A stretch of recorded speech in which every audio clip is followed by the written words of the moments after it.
Assalamualaikum warahmatullahi wabarakatuh. Kali ini saya akan bahas malaikat maut Israel. Memang, dari sekian banyak malaikat, ada 10 malaikat yang harus kita ketahui, salah satunya malaikat Israel. Bagaimana kisah selanjutnya? Tonton terus video ini hingga akhir untuk tahu kisah selanjutnya. Namun saya ingatkan kembali sebelum lanjut ke videonya, jangan lupa klik tombol like, share video ini, dan klik tombol subscribe supaya channel ini lebih berkembang dan menjadi sarana dakwah untuk pendengar. Amin ya rabbal alamin.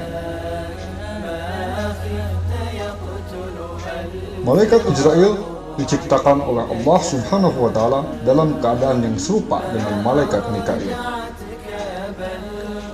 Baik wajahnya, ukurannya, kekuatannya, lisannya, dan sayapnya.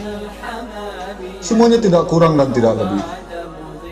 Di sana digambarkan malaikat Israel memiliki wajah 4. Salah satunya wajah di muka, satu wajah di kepala, satu di punggung, dan satu lagi di telapak kakinya.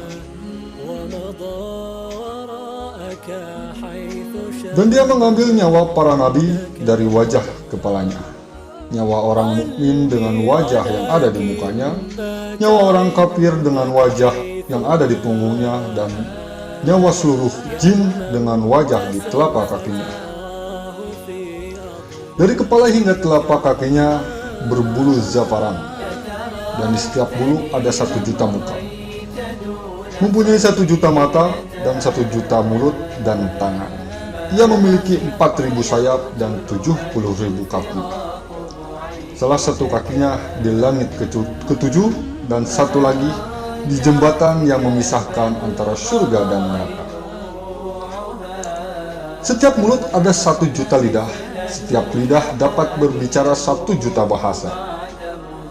Jika seluruh air di muka bumi ini disiramkan di atas kepalanya, niscaya tidak setitik pun akan jatuh melimpah. Disebutkan ketika Allah menciptakan al-maut dan menyerahkannya kepada malaikat Israel, maka berkatalah malaikat Israel, "Wahai Tuhanku, apakah al-maut itu?" Maka Allah Subhanahu wa Ta'ala menyikap rahasia al-maut itu dan memerintahkan seluruh malaikat menyaksikannya. Setelah para malaikat menyaksikannya al-maut itu, maka seketika tersungkurlah para malaikat dalam keadaan pingsan 1000 tahun. Setelah para malaikat tersadar kembali, bertanyalah mereka kepada Allah Subhanahu wa Ta'ala, "Ya Tuhan kami, adakah makhluk yang lebih besar dari ini?" Kemudian Allah Subhanahu wa Ta'ala berfirman, "Akulah yang menciptakan dan akulah yang lebih agung daripadanya."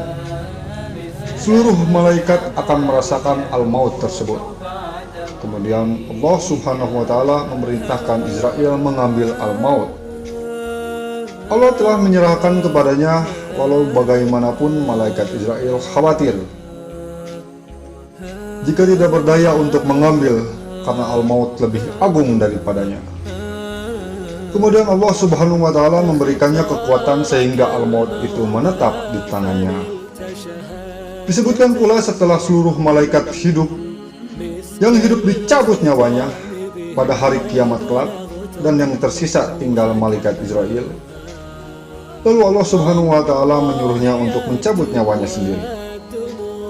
Demi melihat dahsyatnya sakaratul maut yang telah terjadi terhadap dirinya, beliau mengatakan, "Ya Allah, seandainya saya tahu ternyata pedihnya sekali sakaratul maut itu, tidak akan tega saya mencabut nyawa seorang mukmin." Malaikat Israel diberi kemampuan yang luar biasa oleh Allah Subhanahu wa Ta'ala, hingga barat dan timur dapat dijangkaunya dengan mudah. Seperti seseorang yang sedang menghadap meja makan yang dipenuhi dengan berbagai makanan yang siap untuk dimakan. Ia juga sanggup membolak-balikan dunia sebagaimana kemampuan seseorang sanggup membolak-balikan uang koin. Sewaktu malaikat Israel menjalankan tugasnya mencabut nyawa makhluk hidup di dunia, ia akan turun ke dunia bersama dengan kumpulan 2 malaikat, yaitu malaikat rahmat dan malaikat azab. Sedangkan untuk mengetahui di mana seseorang akan meninggal adalah tugas dari malaikat ar-Rahman. Walau bagaimanapun, Israel bersama Jibril, Israfil, dan Mikail pernah ditugaskan ketika Allah Subhanahu wa Ta'ala menciptakan Nabi Adam. Israel juga adalah di antara malaikat yang sering turun ke bumi untuk bertemu dengan para nabi, yang diantaranya ialah Nabi Ibrahim alaihissalam dan Nabi Idris alaihissalam. Mudah-mudahan ini semua bermanfaat bagi pendengarnya. Amin ya rabbal alamin. Assalamualaikum warahmatullahi wabarakatuh.